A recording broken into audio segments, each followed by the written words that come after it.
Black college and university in the nation, and the largest producer of African American undergraduates in engineering and with master's degrees in mathematics, statistics, and engineering in the country. NCA&T is also the alma mater of EPA Administrator Michael Regan and two of the President's recent appointees to his Board of Advisors on HBCUs. Since January of 2021, President Biden and members of his cabinet have prioritized visits to HBCU campuses across the nation, and the Biden-Harris administration has invested an unprecedented $5.8 billion in these critical institutions, with more to come this year. The President will meet faculty and students who are studying robotics and cybersecurity, and I'll talk about how investments in the Bipartisan Innovation Act can help build on the remarkable progress we've made over the last year in getting our economy back on its feet through the American Rescue Plan and in laying a foundation for an economic renewal that's made in America through the Bipartisan Infrastructure Law.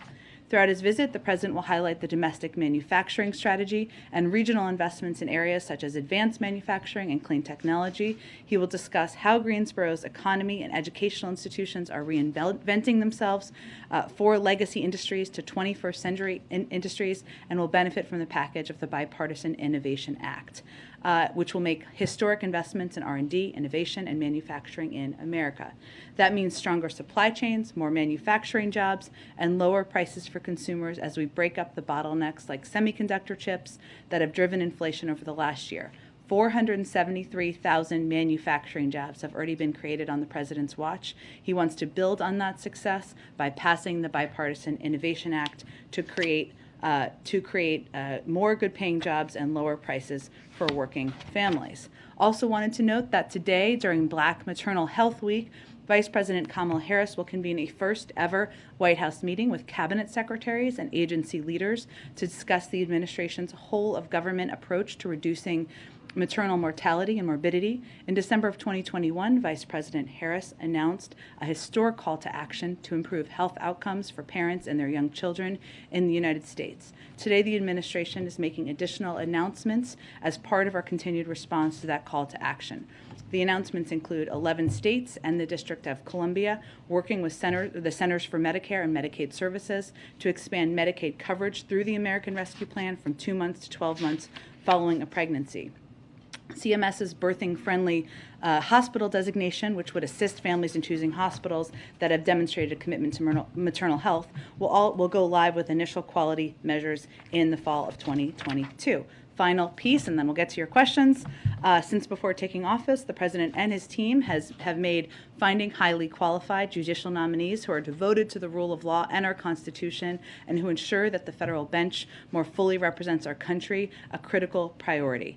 Last week, you all saw the Senate's bipartisan history-making confirmation of soon-to-be Justice Ketanji Brown Jackson, a judge with the strongest credentials imaginable, with the backing of law enforcement and many of the most respected retired conservative jurists in the country, and it earned some of the strongest public support of any Supreme Court nominee in recent American history, tying Chief Justice Roberts during his confirmation. This morning, the President announced his first round of judicial nominees since Judge Jackson's confirmation, bringing the total number of nominees he has put forward, including Judge Jackson, to 90. A number of these picks, if confirmed, would also make history. For example, Judge John Lee would be the first Asian American judge to ever serve on the Seventh Circuit of Appeals, and Nancy Maldonado would be the first Hispanic woman to serve as a federal judge in Illinois.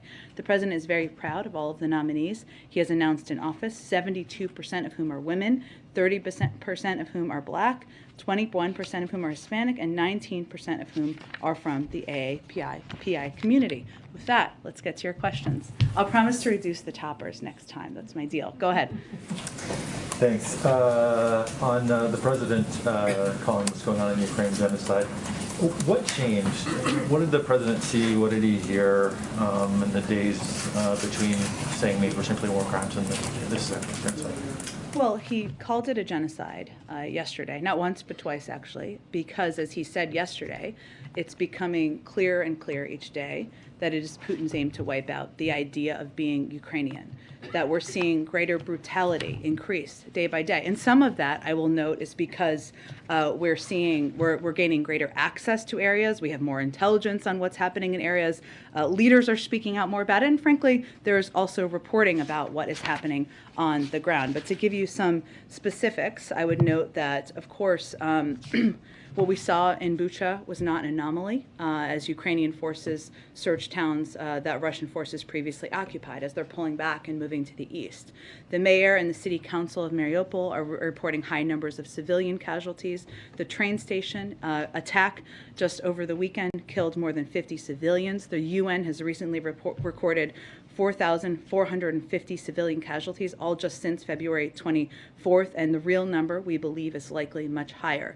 The OSCE's Moscow Mechanism report today found clear patterns of international humanitarian law violations by Russian forces by targeting hospitals, schools, residential buildings, and other locations where civilians are sheltering.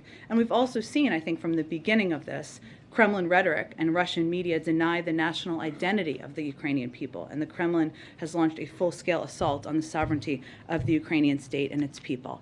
So the president was speaking to what we all see, what he feels is clear as day in terms of the atrocities happening on the ground. As he also noted yesterday, of course, there will be a legal process that plays out in the courtroom, but he was speaking to what he has seen on the ground, what we've all seen in terms of the atrocities on the ground.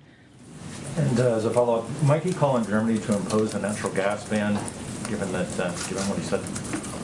Well, we've been in ongoing discussions with our European partners, including Germany, but it is a decision they will make, and the president certainly supports their right to do exactly that. Go ahead. Thanks, Jen. A question about the president's conversation today with President Zelensky. Did they talk about the possibility of moving U.S. diplomats back into Ukraine? I don't have more details of that. I will tell you that our objective is to do exactly that. And we, of course, assess in a process that's led by the State Department, security considerations, who the right personnel to go back first would be, and that certainly is something the president would like to see. But I'm not aware of him providing an update on that today. Also, President Zelensky tweeted that he and the President Biden, agreed to, quote, enhanced sanctions. What does that mean? Additional sanctions, the consideration of additional sanctions, and that's certainly something we're continuing to consider, and the president conveyed that as well. And then back to the question about genocide. Last week, Jake Sullivan was here at this podium. He said we have not yet seen a level of systematic deprivation of life of the Ukrainian people to rise to the level of genocide. So is it now the White House position that you have actually seen a level of systematic deprivation that would qualify as genocide? Well, the president spoke to that twice yesterday, and of course he's the president, and we are here to implement his views. And then finally, has the U.S. or any non-governmental partner had any ability to assess with any greater certainty that any kind of chemical or nerve agent was actually used in Mariupol? We don't have any update on that at this point in time. Go ahead. Thank you, Jen. Following up on Nancy's question, did anyone know that the president was going to use the word genocide in his remarks? It seemed like a passing remark or passing reference in a broader conversation about inflation. Well, he's the president of the United States and the leader of the free world, and he is allowed to make his views known at any point he would like. So it was not scripted then? It wasn't pre-planned? Again, I think we shouldn't misunderstand who he is and where he stands in the totem pole, which is at the top. Okay. And then on the call today, can you clarify one other thing? There has been some reporting that the helicopters were not going to be part of the package, and then they went back into the package. Can you clarify if the call with Zelensky was the was the thing that put those helicopters back in the package? So on this, I know there's been some different reporting and confusion, so I appreciate you asking. We are, of course, in constant conversations with the Ukrainians, as is evidenced by this morning and the 2-hour call that Chairman Milley and Jake Sullivan had last week on what they need and how we can be helpful. It was unclear for a while from their side whether they wanted additional helicopters. We have provided them helicopters in the past, and today they made clear they wanted them in, so we said, great, there are helicopters in the package. The first bus of migrants arrived in D.C. today. Texas Governor Greg Abbott making good on his promise to send migrants to the president's doorstep.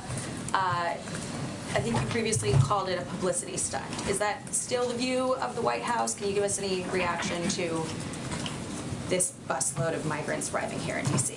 Well, these are all migrants who have been processed by CBP and are free to travel, so it's nice the state of Texas is helping them get to their final destination as they await in their outcome of their immigration proceedings, and they're all in immigration proceedings. And then on your statement this morning, you had mentioned in that statement that the truck inspections have led that Governor Abbott has been conducting have led to disruptions for the food and automobile supply chains and rising prices for families.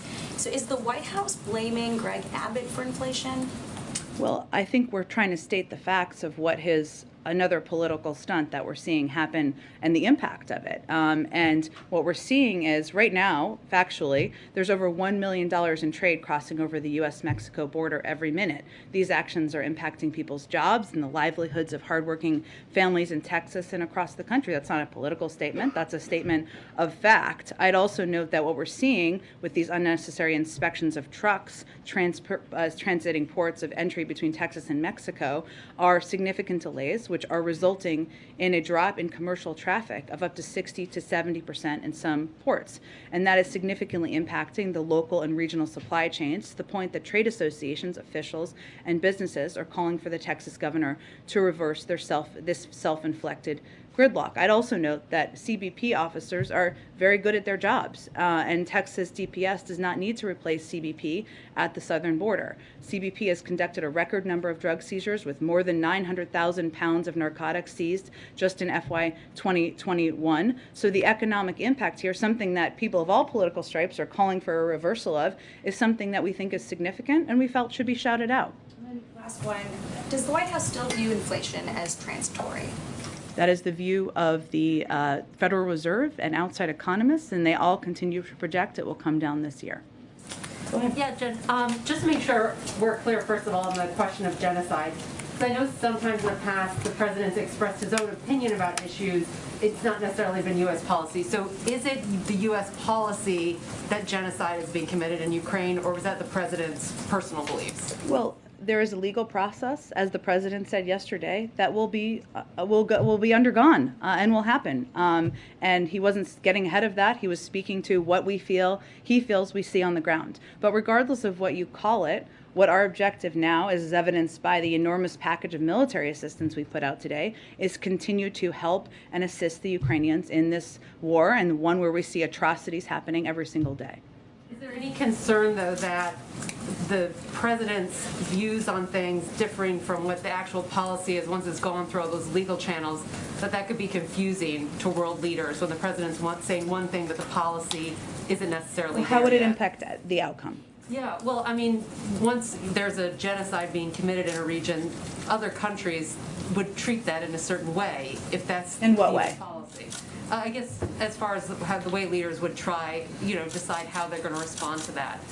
So, and I don't know. Well, typically maybe a consideration of genocide takes years. I mean, look at, there are many past examples, and if you look at even Uyghurs, right, and what we've called out happening in China, that took many years to call out. That hasn't meant we've provided a range of military assistance. What we are doing now is we're trying to prop up and support Ukrainian leaders. There are other, and the military, of course, there are other leaders who have, in the world, who have said something similar to what the president has said recently, because they're also seeing the atrocities on the ground.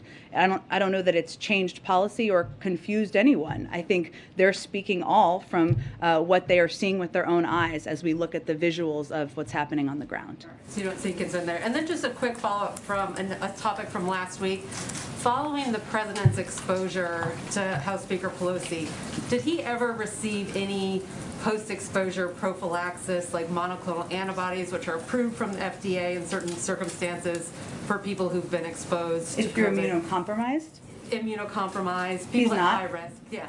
He's not immunocompromised, so no. Right. So he did not receive any treatment. He's not after these- immunocompromised. Okay. Go ahead. Thank you, Jen. Earlier today, Treasury Secretary Janet Yellen said countries that are currently sitting on the fence amid Russia's invasion of Ukraine risk facing isolation from the global economy. Were those comments aimed at any specific countries, and can you speak to whether the administration is considering secondary sanctions on countries that do not comply with the restrictions the administration has imposed on Russia thus far? Well, I think certainly we consider a range of options if countries don't abide by the sanctions we've implemented, right? And that is something we certainly will continue to watch. I don't have any projections of that, fortunately, at this point in time. I think she was speaking to what we've said from here a number of times, which is that in this moment where you have a dictator brutally invading another country, targeting civilians, you have to contemplate what side of history you want to be on. And that is true for any country around the world. And then a follow-up on COVID, is the administration concerned that COVID data is not picking up many cases that are confirmed by home tests, especially amid this uptick caused by the BA2 variant? And will there be a public education campaign to push people to report their positive results? Well, we do certainly encourage people in many ways to share test results and contact their doctor because they may be eligible for Paxlovid or other therapeutics if they test positive. We also know that that a number of people who test positive are at home, just recovering at home. So we're certainly encouraging people to do that. But what I would note is that what the CDC continues to track very closely are cases that are reported where they've seen severe disease, hospitalizations and deaths. And those reports are coming directly from hospitals and states. And what we're seeing from those reports are the lowest levels of hospitalization since the start of the pandemic. So we certainly encourage people to report. Anyone who lives in this area knows, or if you have apps on your phone, you often get apps about or alerts about close contacts, or if you've been near people, or calls from your county health people if there are reports in your neighborhood. We encourage people to do that, but our focus, as the CDC has conveyed over the course of the last weeks, is really on severe disease, hospitalizations and deaths, what we can do to reduce those. We're fortunately seeing lower numbers, even as we've seen an uptick in cases. Go ahead. Thanks. I spoke to former NSC Chairman Robert O'Brien on Friday. He says most Republicans and most, if not all, Democrats are on board with the current Russian sanctions. However, he had two criticisms. He said that one, planes should be provided to Ukraine, and two, that full sanctions should be implemented against Russia and Putin immediately. Your thoughts in response to that? I don't have a direct response to Robert O'Brien. What I can tell you, and I'm sure he's aware of this, or maybe not, I don't know, that we have implemented a more significant and crippling sanctions package, financial sanctions package, than has ever been done on any large economy in history. So I would certainly point to that. In terms of his view as a private citizen, I guess, at this point, on planes, we've spoken to that in the past. If other countries want to provide planes, we're not standing in the way. We've made an assessment about what the Ukrainian military needs and what they are trained on to use, and what would be effective in the transport of it. That continues to be our assessment. I noticed that the helicopters were on the table. Are U.S. warplanes provided to Ukraine, or even the mix from Warsaw, from Poland, are they off the table completely? We've never said they were off the table. What we've said is that we had concerns about the Polish proposal, about how they would be transported.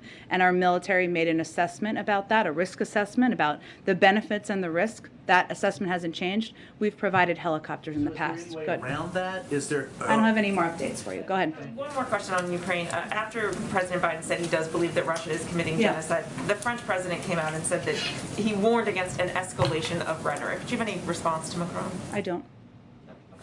On COVID and this extension, this 2-week extension of masking on public transportation, can you help us understand some of the science behind this? Why 2 weeks? Sure. What difference can be made in such a short amount of time? Sure.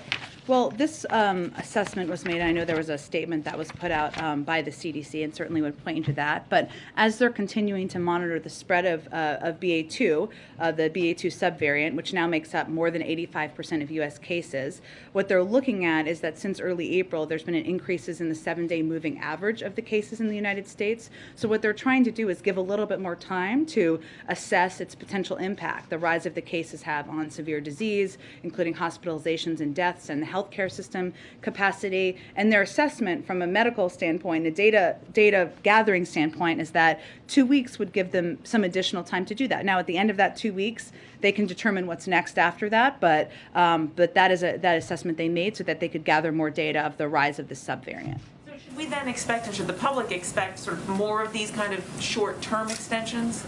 It's a good question. I just don't want to make a prediction of that. I think it depends on how they evaluate and assess the data over the course of the next 2 weeks, and they're trying to provide regular, transparent updates to the public. And it does seem that the president has been tested every 2 or 3 days for the past week or so. Any update on whether he was tested today? I can check and see if there's an update and get that to all of you. He does have a regular testing cadence, of course, so that is determined by his doctor, and it's typically a couple times a week.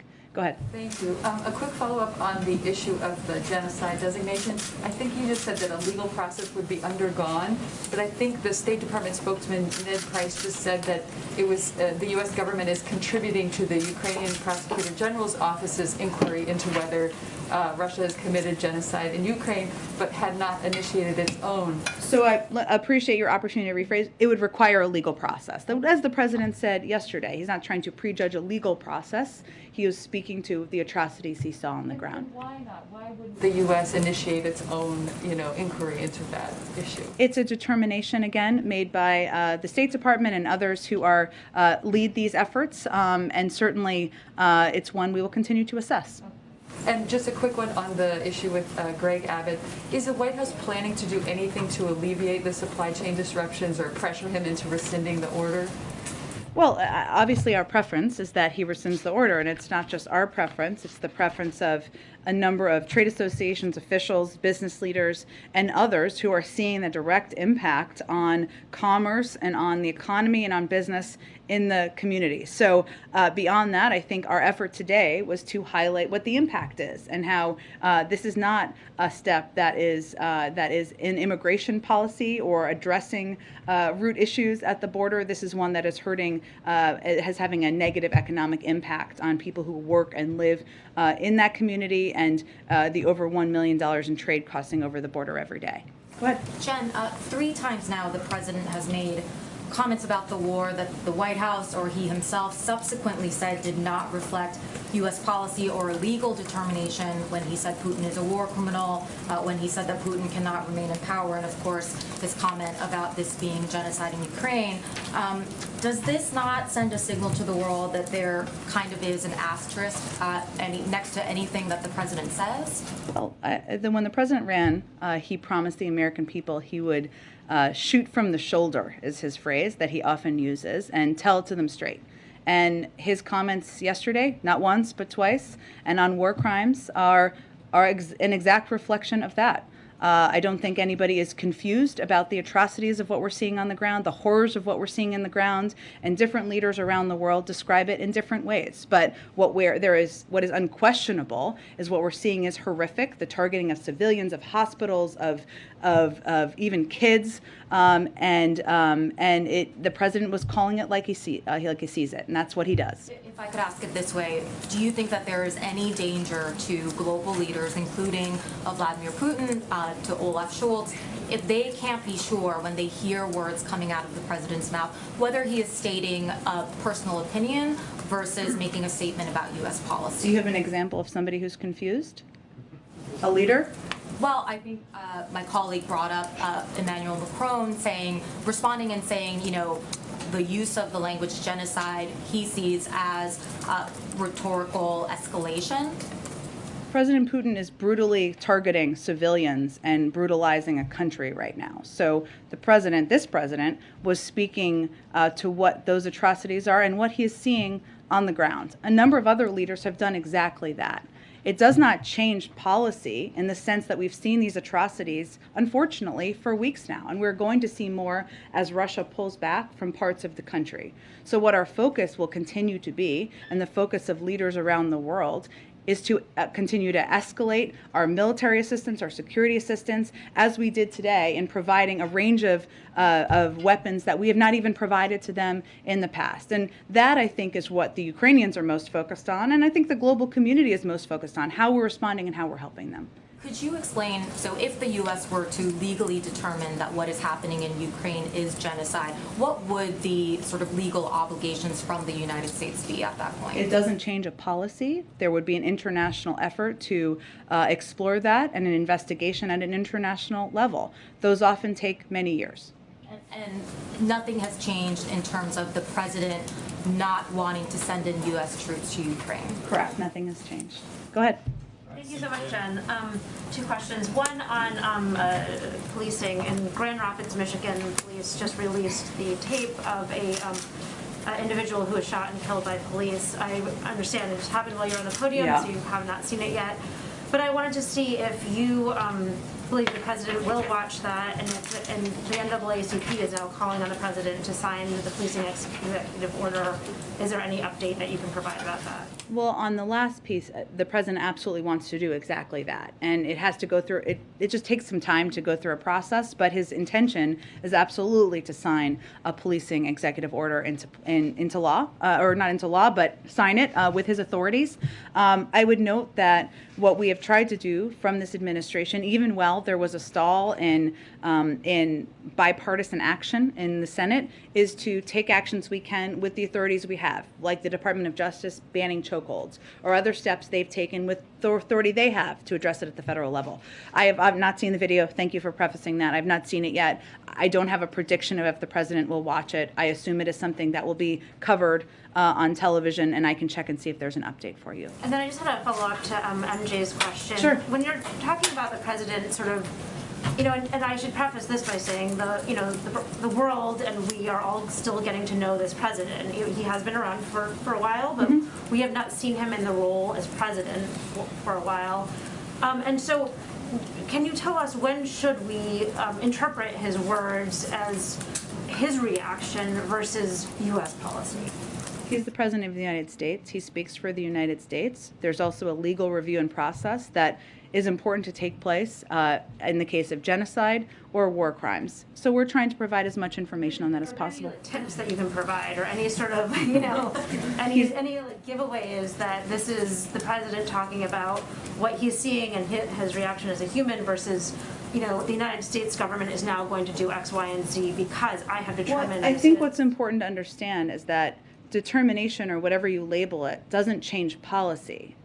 What we are doing right now in terms of the amount of security assistance we're providing, including the new package today, goes far beyond what we have done in many cases where we have called it genocide. So there is not a direct trigger in that way. And if that's helpful clarity for anybody, happy to provide it. But he is the president. He speaks for what our policy is, and I would take his words for exactly what they are. Go ahead. Earlier today, Ukraine's President Zelensky said after the call that they agreed to, quote, enhance sanctions. That's something that did not come up thus far from you or from the president. Can you give us any guidance on what those enhanced sanctions mean? What does that mean? Sure. So someone may have asked this earlier, which is, of course, fine. What he was referring to, and the president agreed, yes, we're continuing to consider a range of sanctions, a range of ways to hold President Putin, his circle, the economy, you know, the financial sector accountable. There will be more to come, but that was part of their discussion today. Yes. No new specific sanctions? Not today. No, they just had the discussion. There's no new announcement today. Has there been any increased conversation at all in terms of doing anything around the carve-out, specifically on sanctions on energy? I know that there have been continued carve-outs on energy.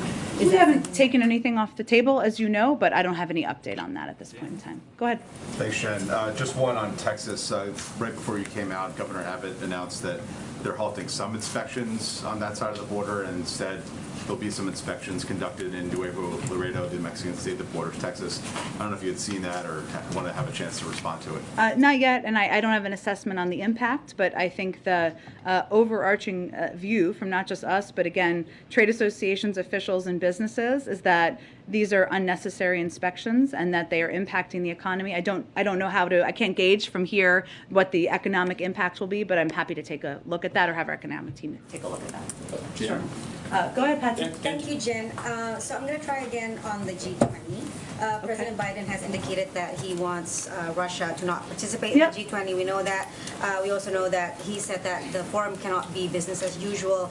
However, I'm hearing from G20 diplomatic sources that they feel that it's unfair to have the issue of Ukraine really overtake the forum, which has an economic mandate, and it does have economic goals, including pandemic recovery, sustainable economic development, and so on.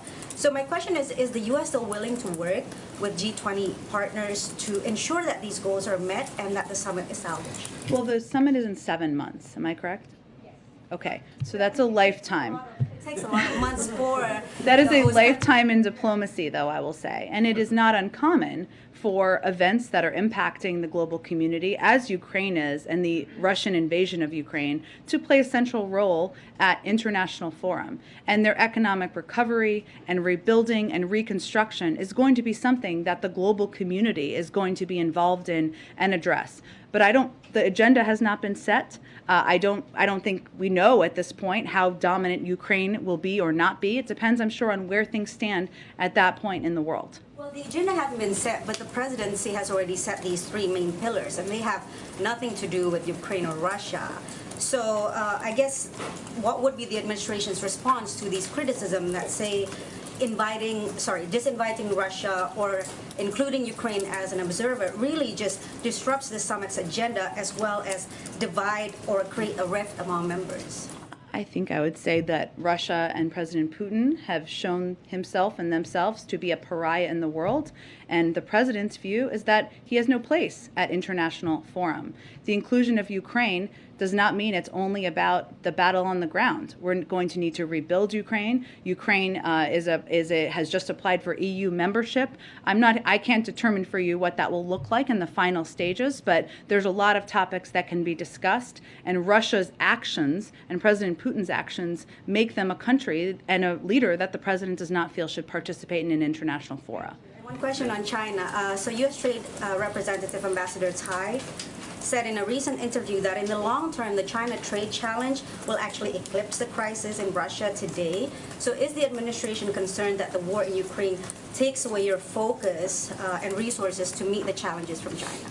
We're not. I mean, how the U.S. government is set up, as you know, is that we have experts and in every area, right, working simultaneously at the same time. Yes, the war in Ukraine is a big issue that we're very focused on. This president is very focused on. There's an entire team focused on Asia at the State Department, the Defense Department, the National Security Team every single day that is not involved in that war. So I can assure you and assure everybody that we are able to walk, chew gum, and do multiple layers of diplomacy at the same time. On the genocide. Is that a GPS direction? I appreciate it. Is it? It's okay. I need directions everywhere, so I appreciate it. Go ahead. Again, European diplomats, officials we are talking to are saying this escalation of words has an impact because it makes the prospect of future peace talks with Vladimir Putin very difficult or impossible. So is the president, by using such words, conveying the idea that there will never be any possible talks with Putin and that the only way the war can end is military capitulation? No, and I would just dispute that argument or that notion. Peace talks is something we're always going to support. The president, Secretary of State, or National Security Advisor are always going to support, and we support the Ukrainians in that effort. I think it's unlikely that that President Putin is going to decide not to participate in peace talks because of some words that came out of the mouth of the President of the United States. He's going to decide to participate in them if it's in his interests. The producer price index on inflation came out at the highest level that they've had in the history of recording these events. This is the price that companies are paying for the materials that they need to make the stuff that they sell, right? So with the last 2 days, the inflation reports, does the White House believe that inflation has now peaked and we're coming back down, or because of these reports, do you think we're going to see even worse numbers in the future?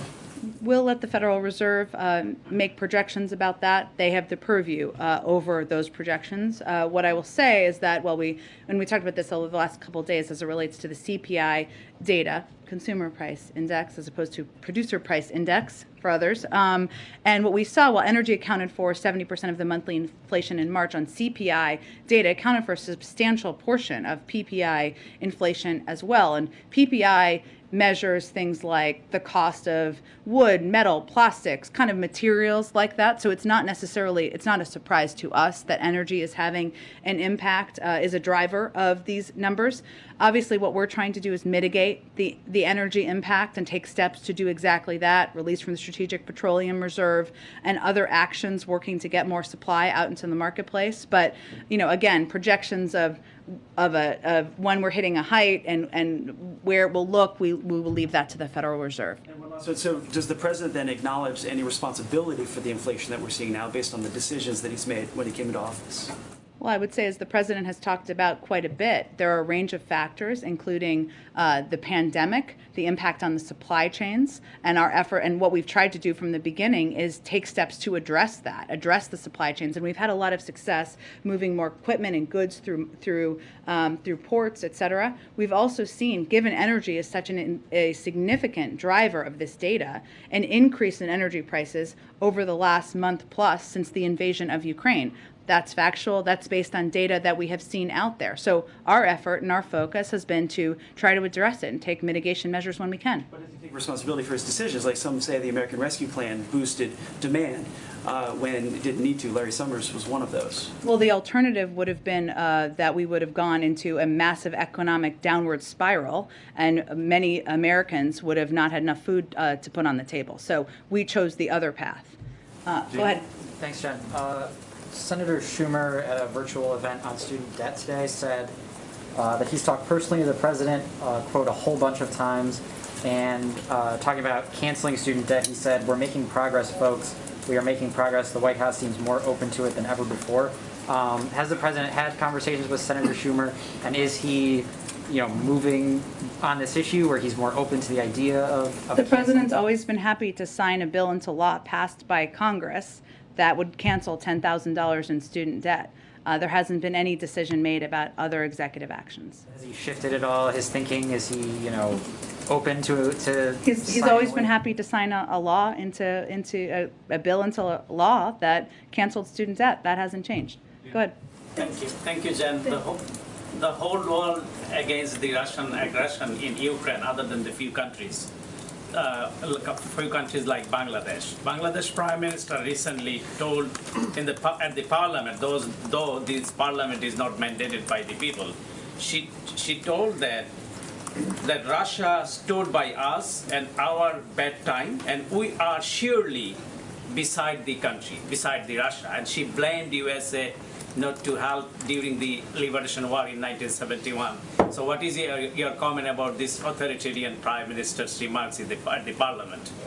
I don't have any specific response to the Prime Minister. I would just say that what we're doing is encouraging every country to think hard about what side they're going to be on history. Thanks, Jen. There was a new poll out today that showed the president's approval rating is still in the low 40s and that voters are still concerned about the economy. Is the White House seeing this as a sign that their message on the increased job numbers and all the infrastructure funding isn't getting through? I mean, the president has said he wants to see his accomplishments being sold. Is he satisfied that's being done, or is there talk of a pivot in messaging? Well, I would say we understand some realities happening right now, including the fact that there is a war happening in Europe, and that is dominating the airwaves, which we understand and fully expect. And so the president has actually done a number of events on the economy in recent days and weeks, and will continue to. But our view as well, the world needs to understand and see how he is leading on the war. The world also needs to see, or the country needs to say, I guess I should say, how he is continuing to lead on the economy. And I don't know that that's a shift or requiring a shift. It's just a recognition that being able to continue to speak to our domestic audience about that is a huge priority, and his schedule tells the story of how much of a priority it is. Hey, yeah, I wanted to ask about the migrants that arrived today from Texas. These are Venezuelan and Nicaraguan migrants who have applied for asylum in the U.S. Has the administration been in touch with these migrants or with the organizations that are assisting them, such as Catholic Charities? The migrants who have traveled on the bus from Texas, well, they're all in immigration proceedings, those who traveled on the bus, and so certainly that would mean they're in touch with the appropriate entities in the federal government about that process, but beyond that, I don't have any other updates. You have not been in touch with them to make sure that their rights are respected. Well, that certainly is of vital importance to us, and as we've stated many times from here, nobody can forcibly be put on a bus. They would have to voluntarily be put on the bus, and if there are concerns about that, we would expect they would contact appropriate authorities. And even if these migrants wanted to get out of Texas, do you find it troubling that the Texas governor used them as props to make a political point to the White House? Do you worry that this might reinforce the narrative that profiles undocumented people as criminals or bad people? Well, I called it the other day a publicity stunt by Governor Abbott, and made clear that immigration policy and law is overseen by the federal government, not state governments. So I think I spoke to that the other day pretty clearly. Go ahead. Thank you, Jen. Since you mentioned a team focused on Asia earlier, I have several Asia questions. Sure. there have been reports out of Japan that U.S., UK, and Australia have informally asked Japan to become part of AUKUS in the areas of emerging and disruptive technologies. But yesterday, the Pentagon said they could not confirm this, and also the Japanese government itself has also now denied this news. But can you just put this potential JAUKUS or AUKUS plus J? JAUKUS, that's quite a name. I'm not sure about that. Yes, so I can. The reporting is inaccurate, or the original reporting, I should say, is inaccurate. As you noted, the Chief Cabinet Secretary of Japan has himself said it's not true, and our focus has been on finalizing a trilateral program of work on a range of advanced military capabilities that align our priorities, amplify our collective strengths, and accelerate the development and acquisition of leading-edge defense capabilities. But it is not a JAUKUS plan. And another Japan question, if I may. Yep. Yesterday, some Japanese media outlets reported that arrangements were underway for Quad Summit on May 24th, just as President Biden had alluded on Monday, and that there were plans being made for a bilateral with Prime Minister Kishida the day before on May 23rd. Is there any part of President Biden's travel schedule that you can confirm yet, including a potential trip to South Korea before or after the Japan trip? Not quite yet. I will tell you that, of course, the president talked about how he looks forward to traveling to Tokyo in the spring, including for the Quad meeting, and hopefully we'll have more to detail for all of you soon. Go ahead. Thanks a lot, Jen. I just wanted to ask a few Ukraine questions, if I may. A clarification first. Your list of weaponry that you put up on the screen at the beginning of the briefing, you had 11 Mi-17 helicopters. Generally, there are two versions of that helicopter. One's a transport version, the other one is an armed gunship. Which version are you supplying to? I'm happy to get greater clarity from the Department of Defense. Obviously, because of the earlier questions, you noted it was, do they want them, do they not want them? They were just added back in, so we'll see if there's more detail. Thank you. And then on sanctions, when I hear the possibility of more sanctions being brought against the Russian government, perhaps individuals in Russia, I'm just a little confused that you haven't thrown everything at Russia already. What's left, and why haven't you thrown everything at Russia already in terms of sanctions? Well, there's always more that can be done on the sanctions front. Additional financial institutions, there's always secondary sanctions. There's a range of steps that can be taken. We have already done to date, as I noted a little bit earlier, the most significant and crippling sanctions package that has ever been done to a modern, like a big economy ever in history. So there's processes that you have to go through to consider, to evaluate the impact on the global economy, on our economy, whether steps and the assessment of that, and that's ongoing for additional options. Final one, on a no-fly zone, possibility of a no-fly zone being imposed by NATO. Sometimes spokespeople like you, Jen, you say all options are on the table. Is that an option that is ever going to be on the table? We have never conveyed from our end that it should be on the table. Thank you. Jen? Go ahead. Jen? Go ahead. Thank you, Jen. I would like to ask you about first of all, I know we've had a report that you may be leaving soon. How will you like to be remembered as White House press secretary? Well, one day I will not be here, either to spend time with my kids or because the president fires me, hopefully not the latter. At that point, I'm sure I can reflect on that. The WHO DG said today at the press briefing that the way the West, the world is treating the crisis in Ukraine and the crisis in Yemen, in Ethiopia and elsewhere seems to be different. Is he wrong? I don't know more context of... In terms of refugees, the way, like, I've asked you many times, why don't you grant TPS to refugees from... Sure. Okay, that's helpful clarity on your question. That's a process that is overseen by the Department of Homeland Security, and an assessment is made through that that process. So I don't have any updates for you on that. I know you keep saying that, but are you not supposed to lead the way? Like, these are people who are suffering. Ethiopia is unstable. Tens of thousands of people have been died. And we have spoken to that a number of times from here, from the State Department, from the Defense Department. All I'm conveying to you is that there are processes that happen through the interagency, and I don't have an update on the status of TPS designation. Thanks, everyone, so much. All right.